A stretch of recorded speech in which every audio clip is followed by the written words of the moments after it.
Isang masarap, malupit, mabisa at napakalasang lutong Bicol mga boss. Meron tayo ditong pyesa ng baboy mga boss. Ito yung tinatawag na kasim. Lagyan natin ng asin, konting pangpalasa maglalagay tayo, bechin, magic sarap, ginisa mix. Depende yan sa inyo mga bossing.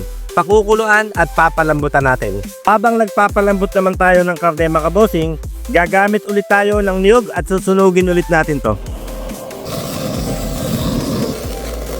Okay mga bossing, goods na sa akin yan. Dalawang supot naman ang nahingi kong dugo mga boss.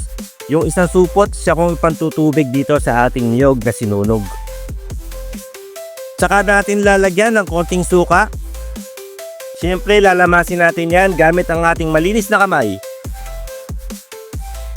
Yung ating pinalambotang karne mga boss, medyo susunugin lang naman natin ng konti. Konti lang naman mga bossing.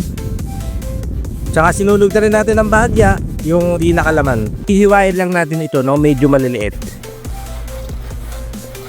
Ating lumang kawali ang walang kamatayang tokwa.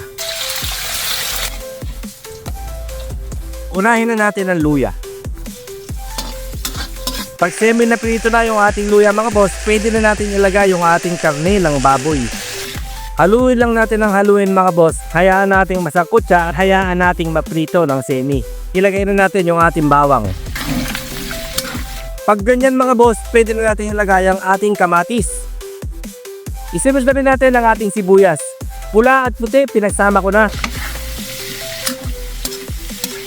At syempre mga bossing, panggisa natin patis.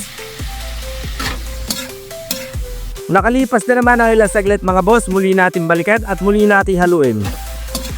Pwede na natin nilagay yung ating dugo ng baboy.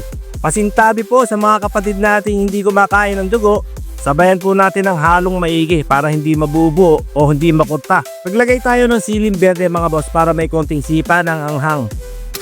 Pag semi kumukulo na mga boss, pwede na natin ilagay ang ating walang kamatayang tokwa. At syempre, susunod na rin natin mga bossing yung ating gata o kakang gata na yung mismong dugo ang pinantubig natin kanina. Haluin din natin ng haluin mga boss para hindi makunta o magbubuo. Pwede tayong magdagdag ng konting suka. Kung meron kayong North Sampaloc mga boss, mas okay. Kung meron kayong tanglad mga boss, mas mainam.